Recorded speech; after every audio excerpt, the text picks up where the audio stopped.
diperbarui bersama antara Departemen Ilmu Penyakit Dalam, Departemen Kardiologi, dan Departemen Pulmonologi di hari ke-25 Ramadan 1440 Hijriah.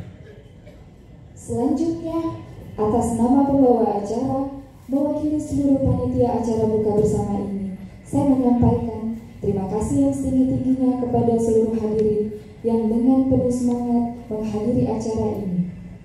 Selanjutnya, kami akan membacakan susunan acara pada hari ini. Adapun susunan acaranya sebagai berikut. Yang pertama, Simposium Ramadan oleh pembicara Dr. A.M. Lutfi Parewani, SPPD KDEH, dengan tema Management of Acid Related Disease Through Patient-Centric Approach Proton Pump Inhibitor, dengan moderator Dr. Lukman A.S. Daud, SPPD KDEH. Selanjutnya akan dilanjutkan dengan buka puasa bersama dan dilanjutkan dengan sholat tarawih dan tausiah Ramadan oleh Ustadz Abdul Kahar dengan tema Ujian Kehidupan dengan Berbagai Warna dan Rasa. Tanpa berlama lagi, kami mengundang dengan hormat moderator Dr. Lukman Asdam, spesialis penyakit dalam, konsultan gastroenterologi. Kepada beliau kami persilakan.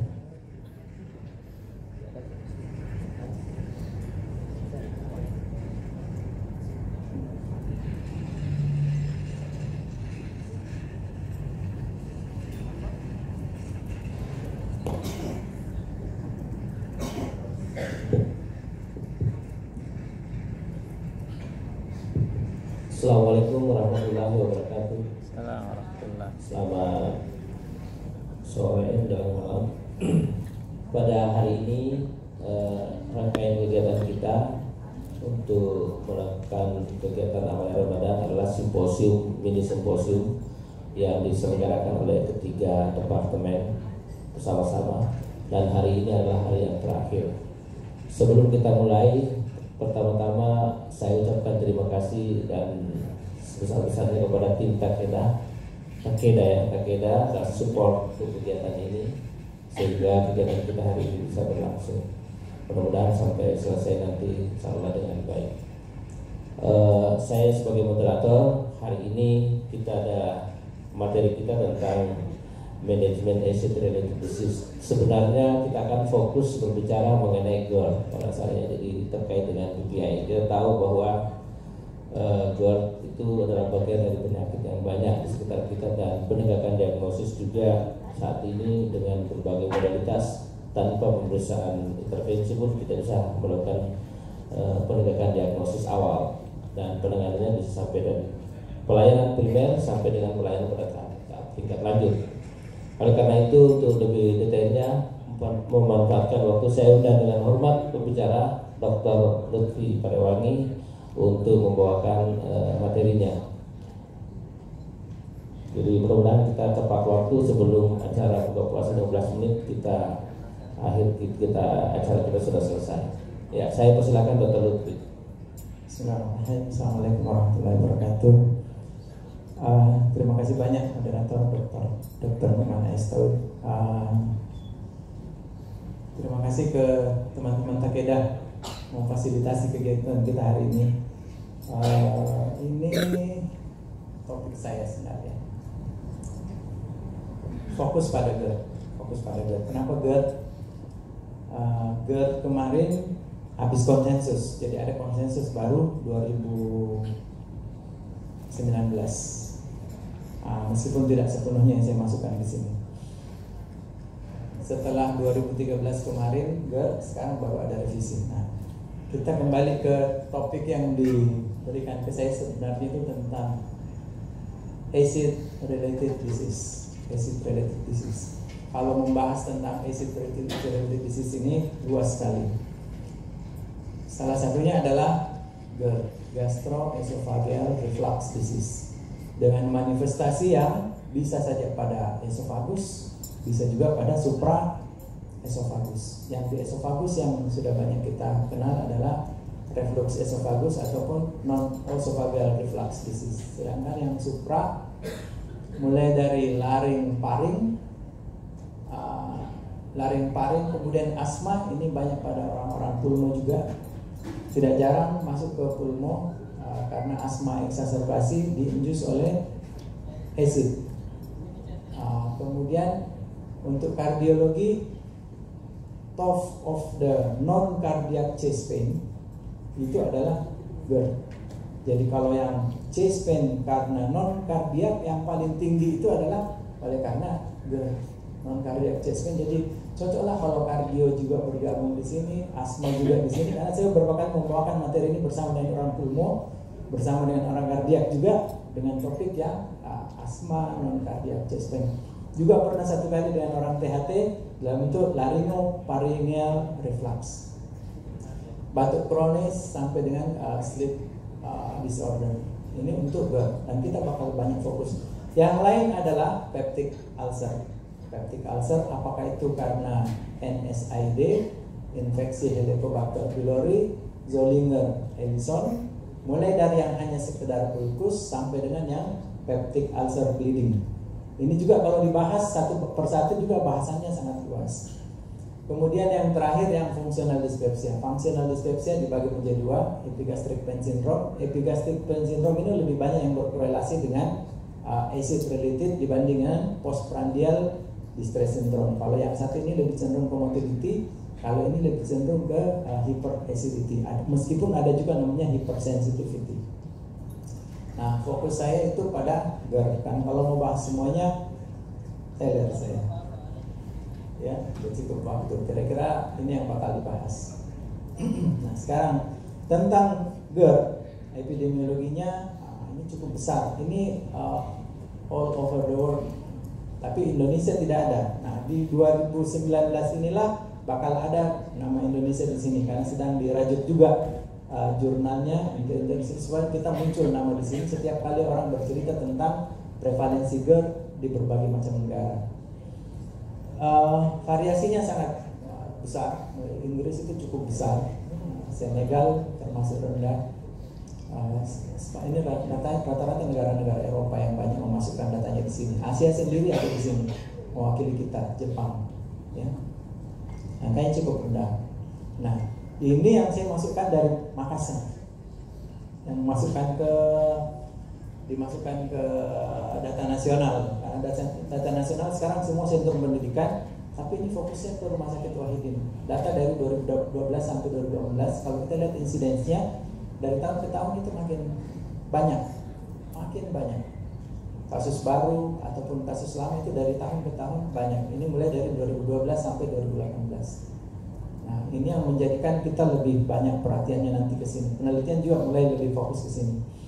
Distribusi berdasarkan jenis kelamin, kita lihat umumnya perempuan lebih banyak daripada laki-laki.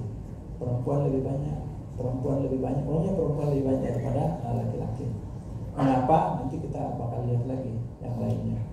Distribusi umur ini agak berbeda dengan kebanyakan data Eropa. Data Eropa lebih banyak pada usia tua, tapi pada data yang kita masukkan cukup banyak, ini ribuan. Ini lebih banyak pada usia kurang dari 45 tahun. Dan saya kira secara klinis kita memang lebih banyak, dokternya ya. GERD itu lebih banyak pada orang muda kita. Nah, tapi kalau di Eropa sana lebih banyak pada usia di atas 60 tahun. Dan ini sendiri cukup menarik untuk dibahas. Ada apa dengan usia muda? Mengapa berbeda dengan dunia Eropa sana? Ini yang mereka punya. Age groupnya makin ke arah usia bertambah itu prosentasenya makin besar. Berbeda dengan yang kita tadi. Kalau kita pada usia lebih dari 60 justru sedikit. Pada mereka lebih dari 60 justru lebih banyak. Seiring dengan pertambahan usia. Dan juga lebih banyak pada female, umumnya female, dominan female. Bagaimana mendiagnosisnya? Ada tiga metode diagnosisnya. Bisa symptom based diagnosis, bisa dengan ex juventus empirical therapy, dan bisa dengan endoscopic diagnosis. Jadi tiga inilah yang digunakan modalitas untuk mendiagnosis GERD.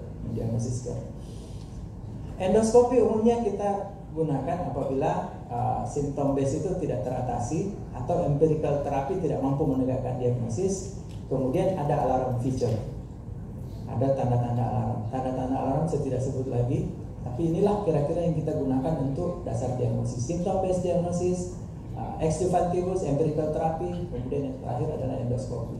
Nah, dari endoskopi inilah kemudian baru kita menetapkan ini modelnya complicated atau hanya erosif atau justru tidak ada apa-apa, non erosif, NER, NGER, kita pakai istilah NER di sini, non erosif atau erosif atau justru yang complicated. Endoskopi yang symptom based tidak mampu menentukan ini, empirical therapy tidak mampu menentukan ini. Nah, justru endoskopi yang menentukan ini. Oleh karena itu ada beberapa jalur untuk sampai pada endoskopi. Bila mana seseorang disebut nanti ada istilah-istilah yang muncul di belakang. Kita lihat saja sedikit demi sedikit. Nah, bagaimana kalau symptom based diagnosis? Kita ketahui bersama bahwa GERD itu orang sering cerita tentang esofagus, padahal sebenarnya erat kaitannya dengan, makanya disebut acid related disease, berkaitan dengan asam yang mengalami alir balik. Cuman alir baliknya menyentuh esofagus. Esofagus sendiri punya mekanisme untuk mengclearance dari asam ini sebenarnya. Tapi kalau itu terjadi gangguan, maka terjadilah GERD. Jadi symptom base-nya, common symptomnya adalah heartburn. Heartburn ini bisa terjadi oleh karena, pertama, bisa oleh karena ada erosi di sini, sehingga begitu asam ke atas, maka terasa heartburn, rasa terbakar. Itu satu. Bisa juga tidak ada erosi di sini, tetapi hipersensitivitas. Sensitif, dia harusnya tidak sepeka dengan asam biasa, tapi dia menjadi hipersensitif. Nah, oleh karena itu nanti modulasi terkait dengan sensitivitas itu juga besar peranannya pada penderita GERD. Meskipun kita lebih banyak fokus pada acid reflux induced burning ini. Yang kedua, regurgitasi. Regurgitasi kan menunjukkan adanya alir balik. Ada alir balik, ada rasa terbakar. Jadi ini dua ini yang paling dominan. Orang merasa ada alir balik, apakah kecut atau pahit, kemudian rasa terbakar di retrosternal heartburn, ini regurgitasi. Ya. Apabila isi dari lambung ini mengalami alir balik ke atas, bisa separuh, bisa sampai ke tenggorokan. Kalau sampai ke tenggorokan, muncullah supraesophageal komplikasi yang lebih banyak lagi. Kemudian disfagia. Disfagia kadang-kadang odinofagia juga. Disfagia sulit menelan atau nyeri saat menelan. Ini bisa terjadi kalau sudah sampai komplikasinya Pak, laringo-pharyngeal reflux. Nah, ini yang tipikal tadi sudah disampaikan, ada pain, heartburn, regurgitasi, odinofagia atau disfagia, ini yang tipikal. Tapi yang tidak tipikal, yang umumnya supraesophageal komplikasi. Apa itu? Muntah, nyeri, batuk kronis, suara serak, ini sudah lebih ke supraesophageal. Ini yang semua supraesophageal.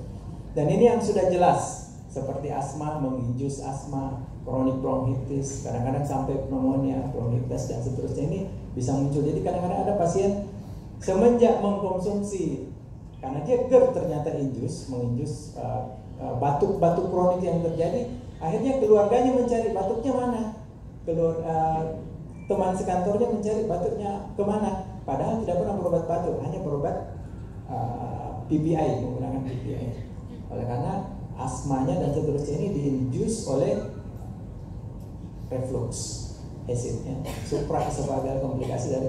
Sedangkan kalau terkait dengan THT, chronic cough, laryngitis, hoarseness, globus, pharyngitis, sinusitis, granuloma focal cord, dengan kadang-kadang sampai karsinoma. Yang lain yang tadi sudah sampaikan, non cardiac chest pain, kadang-kadang dental erosi. Ketemu sama dokter gigi, giginya habis, sleep apnea, ya, ada obes, kadang-kadang bersama dengan obes. Nah, ini definisinya. GERD adalah adanya alir balik isi lambung yang menyebabkan gejala yang mengganggu dan komplikasi. Ini definisi ini muncul oleh karena dia mesti mengganggu. Kalau alir balik tidak mengganggu, kita tidak cerita GERD. Rasa tidak nyaman, alir balik tidak rasa tidak nyaman, kita tidak masukkan dalam kategori menyebabkan gejala yang mengganggu atau berkomplikasi. Dan ini besar peranannya dalam kualitas hidup. Ada orang tidak masuk kantor berhari-hari, berbulan-bulan, kadang-kadang hanya karena dia sudah sampai pada tahapan yang mengganggu. Belum lagi kalau sudah berkait dengan brain gut axis, BGA. Brain gut axis, brainnya bermasalah, gutnya bermasalah, ikut brainnya bermasalah, akhirnya menjadi circulus vitosus dan seterusnya. Saya sudah cerita tadi gejala esofagusnya ini, gejala supraesofagusnya ini. Berulang ternyata. Nah, itu berdasarkan symptom based diagnosis. Symptom based diagnosis ini kemudian pada konsensus GERD 2013 lalu itu diramu dimasukkan dalam satu cerita. Selamat datang Pak Prof. Dr. Margol dan keluarga. Kita sudah mulai duluan tadi karena pikir dengan waktu. Nah, symptom base itu kemudian diramu menjadi GERD question. GERD question ini simple sekali, di jumlah-jumlah saja. Disuruh saja berpikir, kira-kira dalam 7 hari terakhir ini apa yang Anda rasakan? Seberapa sering Anda merasakan sensasi burning? Kalau tidak pernah 0, kalau 1 kali 1, 2 sampai 3 kali 2 dan seterusnya. Seberapa sering merasakan adanya gastric content yang keluar ke arah tenggorokan, regurgitasi dalam hal ini. Dan ini tambah besar. Dan kalau hitung poinnya lebih dari 7, dalam artian 8 ke atas, itu sudah symptom based diagnosis GERD. Itu bisa dipakai di puskesmas tanpa endoskopi dan seterusnya. Cukup dengan menjumlah ini. Ya. Dan ini sudah ada dalam konsensus 2013. 2019 tetap dimasukkan lagi kembali.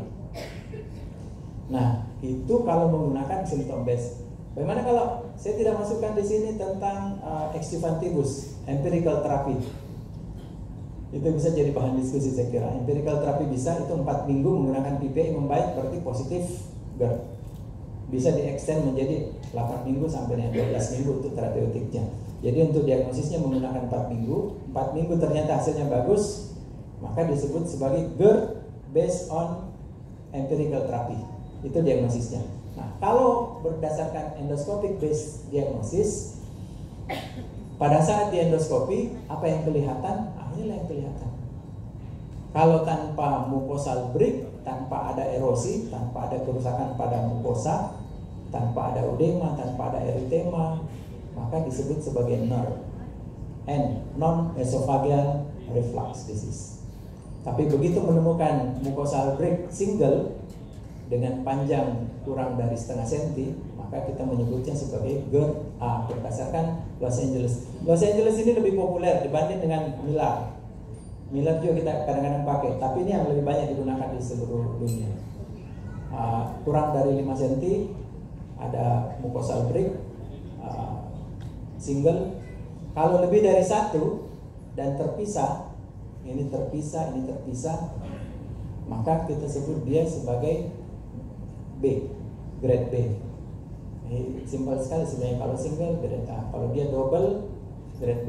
Tapi kalau dia sudah mulai melingkar, ada lebih dari 1 dan sudah saling berhubungan, maka dia masuk dalam C. Tapi kalau sudah melingkar penuh, itu sudah masuk D. Ini berdasarkan endoskopi. Jadi A, B, C separuh, full D. Jadi simpel sekali. Kalau endoskopi dia titip ke dalam, gradasinya seperti ini, maka kita bisa dengan mudah mengklasifikasi berdasarkan endoskopi. Nah, tentu saja makin berat terapinya makin harus maksimal dan makin panjang waktu terapinya. Nah, ini tadi kembali ke real world. Jadi bisa saja muncul nanti dalam bentuk NER, dan ini NER inilah yang paling banyak, 60%. Bahkan 80-90% itu dalam bentuk non-erosif. Yang esofagitis itu pun lebih banyak pada esofagitis AB, bukan CD. Itu kurang lebih 35%. Dan yang complicated, yang sampai pada D, CD, dan Barrett esophagus atau karsinoma itu justru kurang dari 5%. Jadi yang lebih banyak justru yang NER. Makanya penggunaan empirical therapy based diagnostic itu menjadi dihalalkan, oleh karena angkanya yang memang terbanyak adalah yang golongan NER. Nah, kira-kira perjalanan alamiahnya begini. Atipikal yang tidak khas, kemudian bisa menjadi NER, bisa menjadi non-erosif, bisa jadi erosif. Kemudian kalau erosif ini berkelanjutan, bisa menjadi Barrett esophagus. Barrett esophagus ini adalah mukosa esofagus yang berubah menjadi menyerupai mukosa gaster, dan itu bergeser ke arah proksimal dari istal ke arah proksimal. Nah, kalau ini semua ketiga kelompok ini bisa saja berubah menjadi adenokarsinoma, meskipun pada NER dipertanyakan betul nggak bisa. Tapi untuk erosif dengan Barrett esophagus itu sudah menjadi precancer untuk khususnya Barrett esophagus. Ini perjalanan dari GERD itu sendiri. Disease overview-nya kira-kira masalahnya selalu ada pada esophagus dan lambung. Esophagus itu selalu dikaitkan dengan tonus dari sphincter itu. Apakah dia lemah atau menurun dari tonus sphincter, sehingga berpengaruh terhadap clearance dari esophagus itu terhadap asam lambung. Dan yang kedua adalah gaster ini sendiri. Kalau waktu pengosongannya gastric outputnya menurun, maka dia otomatis akan ke atas. Atau gastric pressure-nya meningkat, misalnya penggunaan ikat pinggang berlebih-lebihan, itu juga akan memicu terjadinya GERD. Atau mengangkat berat, itu berarti gastric pressure berpengaruh, nah itu yang bikin GERD. Kemudian peningkatan output dari asam lambung. Ini definisinya kurang lebih sama dengan yang tadi, tapi yang dipromote oleh sphincter yang incompetence, kemudian gastric emptying yang mengalami perlambatan, ataupun adanya hernia, khususnya hernia hiatal, bukan parahiatal, hernia hiatal. Ini mekanisme terjadinya alir balik sampai kadang-kadang fibrotik pada sistem pulmonary atau menginduce asma.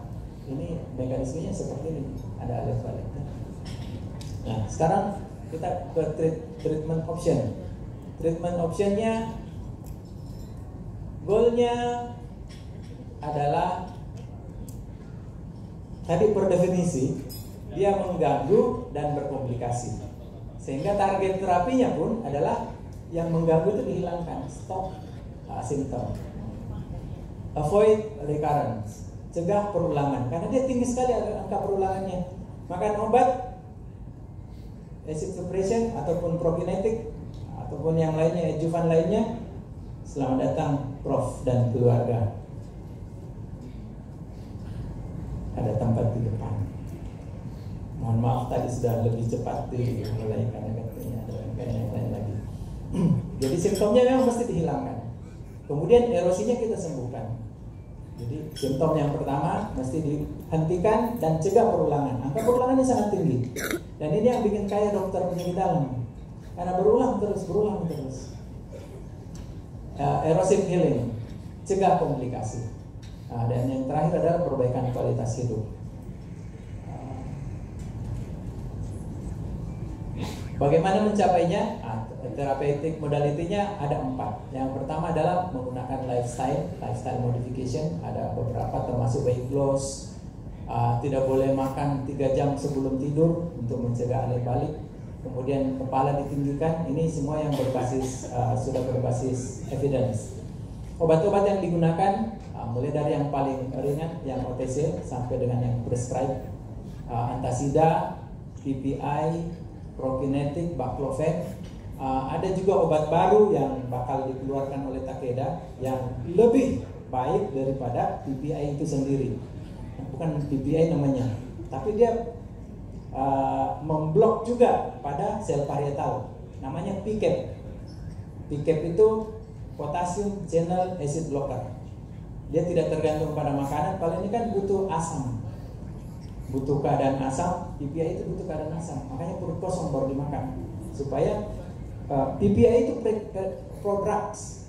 PPI itu prodrugs. Jadi dia butuh kondisi untuk bisa menjadi drugs action. Apa itu? Asam. Makanya paling bagus perut kosong pada saat jumlah asam sangat banyak. Tapi kalau pakai PCAB, dia tidak butuh asam, kerjanya jauh lebih cepat dengan efek yang lebih panjang. Kapan katanya keluarnya? Tahu kan masih lama. Tapi saya kira dia sudah proses. Namanya vonoprasan. Vonoprasan dari golongan prasan, bukan dari golongan prasol, tapi golongan prasan. Vonoprasan ada 3 golongan, 3 obat sekarang yang sudah tersedia, dan itu bakal masuk dalam waktu dekat. Kemudian surgical pakai fundoplikasi ataupun yang ring magnetic ring. Tapi yang ada sekarang ini di sini fundoplikasi. Endoluminal therapeutic ini menggunakan endoskopi. Di Indonesia belum ada. Ini modalitas kita dan inilah yang kita gunakan.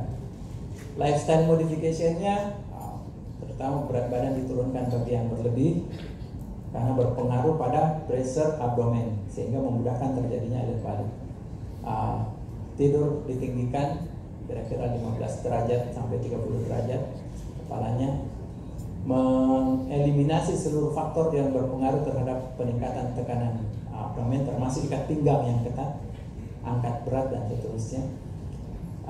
No smoking, meskipun ini jadi perseteruan tersendiri. Rokok dengan alkohol itu ada yang mengatakan tidak terbukti, ada yang mengatakan terbukti. Harus menghindari fat, kafein, alkohol, itu kira-kira. Kemudian obat-obat acid blocker karena disebut sebagai acid related disease, maka mesti disupresi acidnya. Mulai dari yang paling ringan, H2 reseptor blocker. Kemudian pakai proton pump inhibitor PPI. Dalam hal ini sponsor kita, terima kasih banyak ke Pantosol dan Prosogan, ada injeksinya, ada tabletnya. Itu lebih efektif dibanding dengan yang di atas.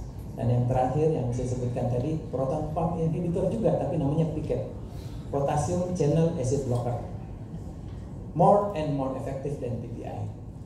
Apakah nantinya akan menggeser ini dan seterusnya, saya tidak tahu. Karena mereka head to head, bukan lagi additional, sudah head to head. Nah, sekarang untuk tata laksana yang dimasukkan dalam konsensus baru adalah mulai dari single dose pagi, 1 kali sehari pagi. Kemudian kalau tidak efektif baru naikkan double dose. Tapi kalau ada night time keluhan, maka harus ditambahkan lagi yang ini, yang paling atas ini. Ternyata kembali ada tempatnya, H2 reseptor, sudah ada penelitiannya banyak. PPI double dose plus sebelum tidur H2 reseptor blocker antagonis itu bisa ditambahkan dan itu katanya cukup efektif untuk menghilangkan gejala malam hari. Kalau pembedahan mereka bikin fundoplikasi, jadi fundus ini yang diputar supaya berubah menjadi sphincter, terutama pada yang esophageal sphincter incompetence. Bagaimana mendiagnosis incompetence dari sphincter itu adalah pada saat kita endoskopi putar balik, begitu putar balik sphincter terbuka, hitung sampai 30 detik, 1, 2, 3, 4 sampai 30 detik tidak ada sama sekali kontraksi, berarti itu incompetence dan itu salah satu indikasi untuk fundoplikasi. Nah, tentu saja ada tahapannya, setelah pengobatan sekian lama dan seterusnya baru kemudian kita sampai pada operasi ini. Nah, untuk acid suppression itu level evidence-nya 1. Terapi yang jangka panjang juga levelnya 1. Ya. Lifestyle sendiri itu cenderung lebih rendah. Ini kalau misalnya kita di puskesmas, tidak. Mulai dari self care. Self care ini pada pasien-pasien yang beli obat bebas. Biasanya mereka beli antasida, kadang-kadang menggunakan PPI, antasida H2 reseptor, mulai dari sekali 2 kali. Kalau misalnya simptomnya hanya episodik, bolehlah mereka gunakan, beli lewat apotek bebas. Dan kalau terapinya berhasil, terasa nyaman, maka diteruskan saja.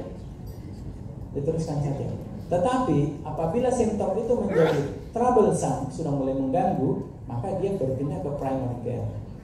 Primary care ini akan memberikan obat-obat seperti PPI single dose sampai double dose sampai dengan 4 sampai 8 minggu. Kalau berhasil, maka mereka menjaga tata laksana tersebut sesuai dengan irama munculnya keluhan yang mengganggu. Tapi kalau sudah 4-8 minggu mereka gagal, maka dia mesti pindah ke tahap berikutnya, secondary care. Ya. Atau sudah ada alarm simptom, maka dia mesti ditata laksanai sebagai yang beralarm simptom untuk dilakukan endoskopi. Dan kalau sudah ke secondary care-nya, maka ada banyak hal yang perlu dievaluasi, termasuk mengevaluasi acid refluxnya dengan menggunakan pH meter. Jangan-jangan dia bukan acid reflux, tapi non-acid reflux, GERD yang non-acid. Nah, itu yang tata laksananya kan sangat berbeda. Ada beberapa, jam berapa sekarang? Saya masih punya waktu. Saya kira-kira 5 menit lagi lah supaya kita panjang cerita sekarang ini. Ada beberapa populasi khusus yang saya coba masukkan. Ini saya tidak masukkan lagi pembahasannya tentang prosogan dengan pantosol. Saya kira kita semua tahu seperti pantosol, prosogan yang isinya pantosol dengan lansoprazol, tentang pantosol misalnya, interaksinya dengan berbagai macam obat-obat lain itu sangat minim, sehingga pada penyakit-penyakit kardiak pun itu dianjurkan untuk penggunaannya. Nah, untuk pregnancy, ini kadang-kadang GERD pada pregnancy kita temukan ada banyak faktor hormonal juga turut berperan, faktor tekanan intraabdominal juga sangat berperan, ada banyak peranan, sehingga mulai dari pola hidup, ya, makan sedikit-sedikit tapi sering, kemudian tidak boleh makan 3 jam sebelum tidur, kepala ditinggikan, karena suka tidak suka pasti gampang alir balik kalau ada GERD-nya, apalagi kalau sudah ada GERD sebelumnya. Kemudian mulai menggunakan antasida ataupun supralfan. Saya kira antasida di sini lebih dominan karena ini acid related disease. Karena ini adalah dari WHO, saya sebenarnya kurang setuju dengan penggunaan supralfan, kecuali kalau ada erosi mungkin sudah masuk tipe erosi. Tapi kalau acid related saja mungkin antasida. Tapi harus diingat mencegah penggunaan antasida jangka panjang, oleh karena ada high dose MGOH-nya, magnesia dan seterusnya. Boleh menggunakan H2 reseptor antagonis. Yang masuk dalam golongan tersebut kategori B itu adalah ranitidin. Sedangkan kalau menggunakan PPI kategori B, omeprazol. Mengapa omeprazol? Karena omeprazol sejak dulu ada. Jadi kalau mau dijadikan data base misalnya untuk perbandingan, maka tidak akan ada yang mampu mengalahkan omeprazol karena penggunanya sudah jauh dahulu kala. Sama dengan kalau menggunakan antivirus misalnya lamivudin, telivudin, tenofovir, maka lamivudin itu datanya segudang tabrak dibanding dengan obat-obat terbaru. Sehingga kalau penggunaan seperti itu memang biasa.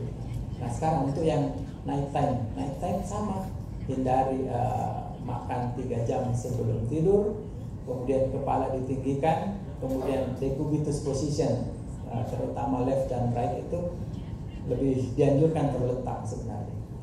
Kemudian turn off light, matikan lampu sebelum tidur untuk meminimalkan termasuk HP, gadget dan seterusnya, karena itu akan memicu juga katanya. Tata laksananya dengan PPI, dalam hal ini kita gunakan pantosol dengan prosogan sebagai sponsor kita. Split dose, gunakan pagi dan malam, siang dan malam sebelum makan. Kenapa before meal? Tadi saya sudah sampaikan, karena dia prodrug, dia butuh asam untuk menjadi masuk dalam drug action. Boleh menambahkan, ini tadi yang saya maksudkan, menambahkan H2 reseptor antagonis pada malam hari before bedtime untuk night time zone. Bisa non medical terapi. Nah, bagaimana kalau yang ternyata di endoskopi tidak ada apa-apa, normal, NER, dan ini kan yang paling banyak, dia masuk golongan NER atau fungsional heartburn. Nah, kalau dia golongan NER, ini mesti pastikan apakah terkait asam atau tidak. Kalau dia terkait dengan asam, maka ada yang disebut dengan hypersensitive to acid, non-acid. Kalau dilakukan pH meter ternyata tidak ada asamnya, maka kita pakai jalur ini. Mungkin justru TLSR inhibitor yang digunakan, atau mungkin surgical terapi yang digunakan. Tapi kalau berkaitan dengan asam, maka PPI harus dimaksimalkan, double dose, TLSR inhibitor, surgical terapi mungkin. Yang NER mulai dari single tidak respon, baru kemudian double PPI. Single boleh sampai dengan 4 minggu, sama dengan yang sebelah. Kalau fungsional biasanya tidak respon dengan PPI. Dan kalau misalnya dites itu ternyata simptomnya bisa saja berhubungan dengan acid, bisa saja tidak. Nah, disinilah ada tempat untuk penggunaan antidepresan seperti amitriptyline dan seterusnya. SRSI juga bisa digunakan seperti fluoxetine, sertraline. Tapi kalau kita di BPJS harus konsul ke psikiatri dulu baru bisa. Ya, psikosomatis, kita punya psikosomatis, bisa konsul ke psikosomatis. belum pulang, masih asik di sana katanya. Nah, ya terpokok. Nah sekarang ada satu pendekatan yang mulai dilakukan. Ini di ACG 2018 kemarin disampaikan bahwa GERD itu juga sudah mulai masuk pada area personal medicine, karena ternyata masing-masing orang memiliki mekanisme penyakit. Ini slide ini dari kurang lebih 60 slide yang masing-masing kasus berbeda, GERD pada esofagus, dan ternyata tata laksananya berbeda masing-masing satu dengan yang lain. Yang jelas, yang kita sekarang cerita adalah PPI non responder. Ini kan yang banyak kita temukan. Kasih PPI harus ditanya dulu, jangan PPI-nya tidak maksimal dosisnya, tidak optimal dosisnya.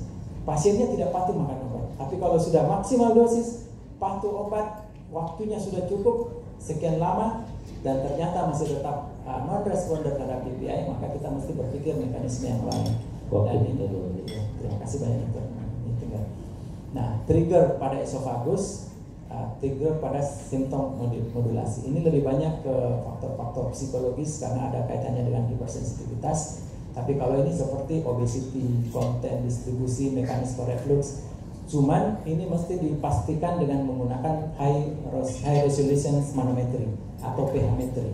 Nah, sayangnya kita sekarang di Makassar belum, tapi saya dengan Dr. Farel, Dr. Hikman sekarang boleh bersama mengembangkan penggunaan HRM, high resolution manometry dan pH-metry.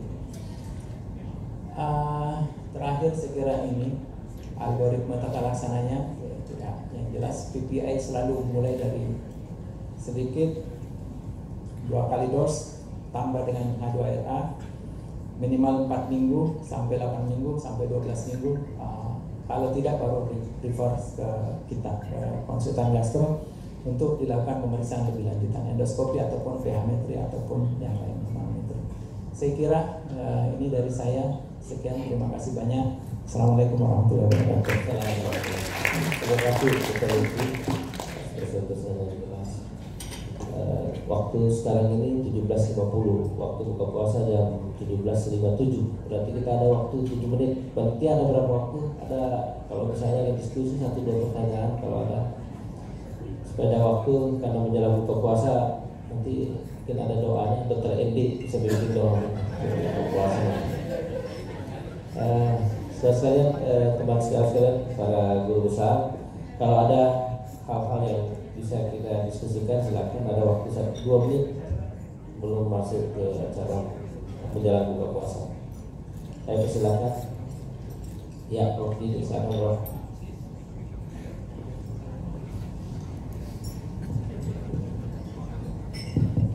Terima kasih Dr. Irfan.